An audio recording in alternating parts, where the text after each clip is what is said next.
Hi children, up to now we discussed different types of asexual reproduction in plants. Are there any other mode of reproduction in plants? Yes, that is sexual reproduction in plants.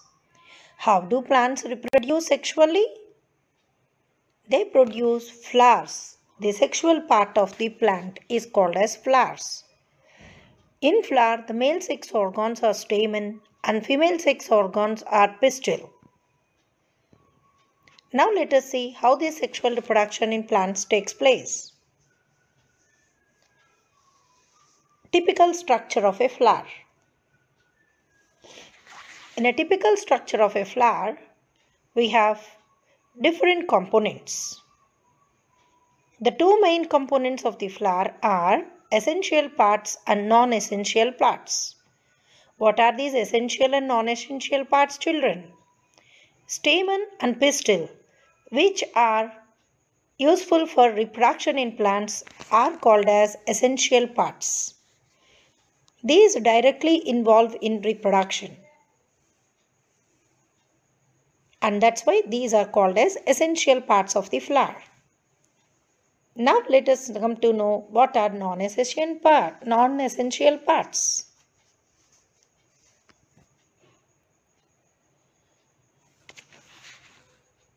The petals and sepals are called as non-essential parts. The petals and sepals don't have any direct role in reproduction, but they help in reproduction. That's why these are called as non-essential parts of the plant. Now let us see what are stamen. Stamen is called male part of the plant flower. It consists of two main parts. One is anther and the other one is filament. In anther, it have pollen sacs which produce pollen grains, the male gametes of the flower. And these pollen grains are transferred to the anther of stigma of the female part by the process called pollination. By the way, what is the female part of the plant? That is pistil. Pistil is the female part of the flower. Now let us see the different structures, parts of the pistil, that is stigma, style and ovary. Now let us see the function of each part.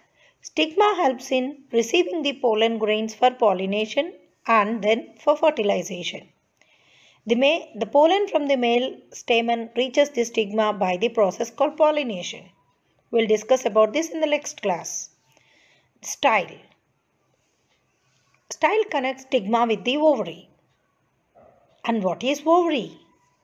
Ovary is the swollen base part of the pistil which carries ovules. What are ovules, children? Ovules are female gametes which develop into an embryo and then into seed.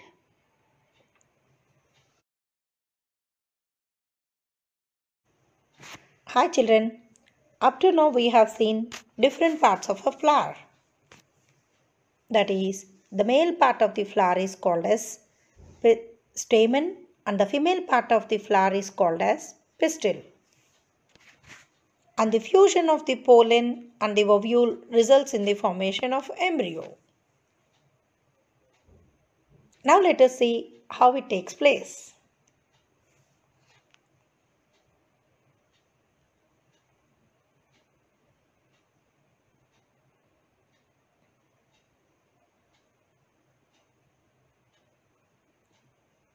Do all the parts of the flower, all the flowers have both the male and female part of the plant? The flowers which have stamen and pistil are called as bisexual flowers. Can you give some examples, children? Yes, rose, China rose, hibiscus, etc. are the different examples of bisexual flowers. Do we have any flowers which have only male and female part? Yes, pumpkin, papaya have either stamen or pistil in their flowers. Such flowers are called as unisexual flowers. Now let us see the process of pollination. What is pollination? The transfer of pollen grains from a stamen to the stigma of a flower is called as pollination. How do it take place? The pollination occurs between the flowers belonging to the same species. Now let us see what are different types of pollination.